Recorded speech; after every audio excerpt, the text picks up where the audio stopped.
ಕುಡಿಯುವ ನೀರಿಗಾಗಿ ಕೌಡೆಲ್ ಮತ್ತು ರೆಂಗೆಲ್ ನಾಗರಿಕ ಸಮಿತಿ ವತಿಯಿಂದ ಪುರಸಭೆಯ ಮುಂಭಾಗದಲ್ಲಿ ಬೃಹತ್ ಪ್ರತಿಭಟನೆ ನಡೆಯಿತು. ಪುರಸಭೆಯ ಮುಂಭಾಗದಲ್ಲಿ ಬಟ್ಟೆಗಳನ್ನು ನೇತಾಡಿಸಿದ ನಾಗರಿಕರು ಕೊಡ ಹಾಗೂ ಬಕೆಟ್ಗಳನ್ನು ಇಟ್ಟು ಪುರಸಭೆಯ ಅಧಿಕಾರಿಗಳಿಗೆ ಧಿಕ್ಕಾರ ಕೂಗಿದರು.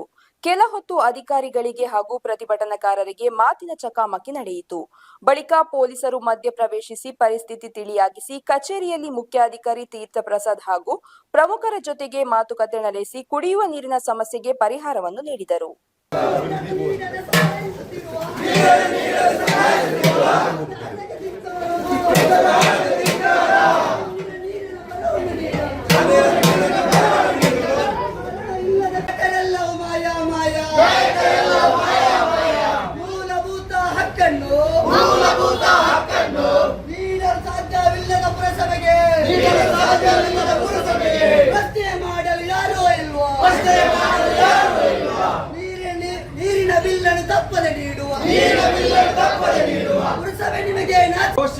ನೀರು ಪ್ರತಿಯೊಂದು ಸಂದರ್ಭದಲ್ಲೂ ಕೂಡ ನೀರು ನಮಗೆ ಅವಶ್ಯಕವಾಗಿರುತ್ತದೆ. ಆದರೆ ಈ ನೀರು ಒಂದು ಸಲ ಈ ಅಧಿಕಾರಿಗಳಿಗೆ ಅಥವಾ ರಾಜಕಾರಣಿಗಳಿಗೆ ಮನೆಗೆ ನೀರು ಇಲ್ಲದಿದ್ರೆ ಏನು ಮಾಡ್ತಿದ್ರು?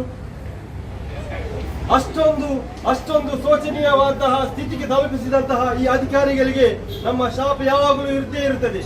ಈ ಒಂದು ನಮ್ಮ ಪ್ರತಿಭಟನೆಯ ಕಾವನ್ನು ನೋಡಿ ನಮ್ಮ ಅಧಿಕಾರಿಗಳು ನೋಡಿದ್ದಾರೆ ಅಥವಾ ಮಾಧ್ಯಮದವರು ಕೂಡ ನಮಗೆ ಸಹಕಾರವನ್ನು ನೀಡಿದ್ದಾರೆ. ಹಲವಾರು ಸಲ ಮಾಧ್ಯಮದಲ್ಲಿ ಕೂಡ ವರದಿ ಆಯಿತು, ಹಲವಾರು ಸಲ ಮನವಿಯನ್ನು ಕೂಡ ಈ ಕಚೇರಿಗೆ ಬಂದು ನಾವು ಮನವಿ ಕೊಟ್ಟಿದ್ದೇವೆ. ಆದರೂ ಕೂಡ ಇಷ್ಟವರೆಗೆ ಒಂದು ಪರಿಹಾರವನ್ನು ಕೊಡಲು ಇವರೊಂದು ಇಷ್ಟವರೆಗೂ ಕೂಡ ಸಾಧ್ಯವಾಗಲಿಲ್ಲ. ರಜೆ ಮಾಡಿದ್ರು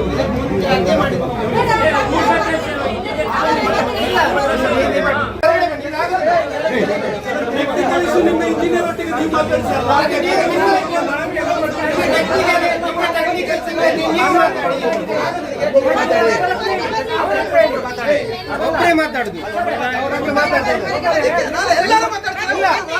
ಅದಕ್ಕೆ ಹೊರಗಡೆ ನಿಮ್ಮಲ್ಲಿ ನೀವು 4 ಜನ ಟೆಕ್ನಿಕಲ್ ಇದ್ರೆ ಬನ್ನಿ. ಸರ್ ಟೆಕ್ನಿಕಲ್ ಇಶ್ಯೂ ನಮ್ಮಲ್ಲಿ ಹೇಳ್ಬೇಡಿ ಸರ್, ನಿಮ್ಮ ಇಂಜಿನಿಯರ್ ಹೇಳಿ ಸರ್. ನಮ್ಗೆ ನೀರು ಕೊಡಿ ಸರ್. ಟೆಕ್ನಿಕಲ್ ಇಶ್ಯೂ ನಮ್ಮ ನೀವು ನಮ್ಮ ಹಿರಿಯ ಅಧಿಕಾರಿಗಳ ಹತ್ರ ಮಾತಾಡಿ. ಟೆಕ್ನಿಕಲ್ ಇಶ್ಯೂ ಇಲ್ಲಿ ಏನಿದೆ ಅಂತ ಯಾರು ಕೂಡ ಮಾತಾಡಿದ್ರೆ ನಮ್ಗೆ ಇಲ್ಲಿ ಸೊಲ್ಯೂಷನ್ ಸಿಗಲ್ಲ. ಟೆಕ್ನಿಕಲ್ ಇಶ್ಯೂ ಅಂತ ಹೇಳಿ ಇಲ್ಲಿ ಎಲ್ಲರ ಮುಂದೆ ಪ್ರಕಟಪಡಿಸಲಿ. ಇವಾಗ 4 ಜನ ಬಂದ್ರೆ ಅವರೊಂದು ಮನವರಿಕೆ ಮಾಡಿ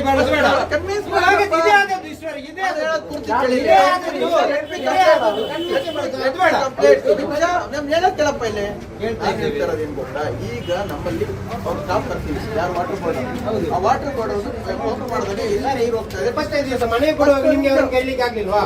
ಇವಾಗ ಪ್ರತಿಭಟನೆ ಮಾಡುವ ಕರೆದಲ್ಲ ಎಷ್ಟು ಸಲ ಕರೆದಿ ನಾನು ಹೇಳಿದ್ದೀನಿ. ಇವ್ರು ನಮ್ಮ ಇಂಜಿನಿಯರ್ ಹೋದಾಗ್ಲೂ ನೀರು ಬಂದಿದೆ. ಆಮೇಲೆ ನೀವೇನು ಹೇಳಿದ್ರು ಗೊತ್ತಾ, ನಮ್ಮ ಸಮಸ್ಯೆ ಅಲ್ಲ, ನೀವು ಪುರಸಭೆಗೆ ಬರಬೇಡಿ, ಹೋಗಿ ಇಂಜಿನಿಯರ್ಗೆ ಹೇಳಿ, ಅಲ್ಲಿ ಜಿಲ್ಲಾ ಪಂಚಾಯತ್ಗೆ ಹೇಳಿ ಅಂತೇಳಿ ನೀವು ಉಡಾಫಿ ಮಾಡ್ತಾ ಇದ್ದೀರಿ ಹೇಳಿದ್ರಿ. ನಾವು ಅದಕ್ಕೆ ಸೌಜನ್ಯದಿಂದ ಅವರಿಗೆ ಮಾತಾಡುವಾಗ ಎಲ್ಲ ನಮಗೆ ನಿಮ್ಮ ಟೆಕ್ನಿಕ್ ನಾನು ಹೇಳ್ತೀನಿ. ಇಲ್ಲಿ ಸ್ಕ್ಯಾನ್ ಸಿಟಿ ಇದೆ, ಅಲ್ಲಿ ಇದು ಡಿಸ್ಟ್ರಿಬ್ಯೂಷನ್ ಲೈನ್ ಇಲ್ಲ, ಸ್ಟೋರೇಜ್ ಲೈನ್ ಮಾತ್ರ ಇರೋದು, ಎಲ್ಲ ನನಗೆ ಗೊತ್ತಿದೆ. ಟ್ಯಾಂಕ್ ಇದೆ, ಶಾಂತಿಗುಡ್ಡೆಗೆ ಹೋಗ್ಬೇಕು, ಉಪ್ಪುಗುಡ್ಡೆಗೆ ಬರಬೇಕು, ರಂಗಲ್ಗೆ ಬರಬೇಕು, ಮನೆಗೆ ಕನೆಕ್ಷನ್ ಇಲ್ಲ. 24 hours ಇದು ಪೈಪ್ ಲೈನ್ ಇದೆಯಲ್ಲ ಹೊಸ ಲೈನ್, ಆಗಿನೂ ಕೂಡ ಕನೆಕ್ಷನ್ ಆಗಿಲ್ಲ, ಕೆಲವು ಮನೆಗೆ ಆಗ್ಲಿಲ್ಲ ಅಂತ ನಿಮ್ಗೆ ಗೊತ್ತಿದೆ. ಇದು ಬೇಡ ನಮ್ಗೆ, ನಮ್ಗೆ ಸೊಲ್ಯೂಷನ್ ಕೊಡಿ, ಅದು ಕೊಡಿ. ನಾವು ಅದನ್ನೇ ಕೇಳಿ ಸೊಲ್ಯೂಷನ್ ನನಗೆ 15 ನಿಮಿಷ ನನಗೆ ನಾಲೆಡ್ಜ್ ಇಲ್ಲ. ನಾನು ಬಂದ್ರೆ 415 ಮಾತಾಡಪ್ಪ. 24x7 ಪ್ರಾಜೆಕ್ಟ್ ನನಗೆ ಅಷ್ಟು ನಾಲೆಡ್ಜ್ ಕೇಳಿದ್ದೆ. ನನಗೆ ಈ ಕಡೆ ಲೈನ್ ಇದೆ, ಡಿಸ್ಟ್ರಿಬ್ಯೂಷನ್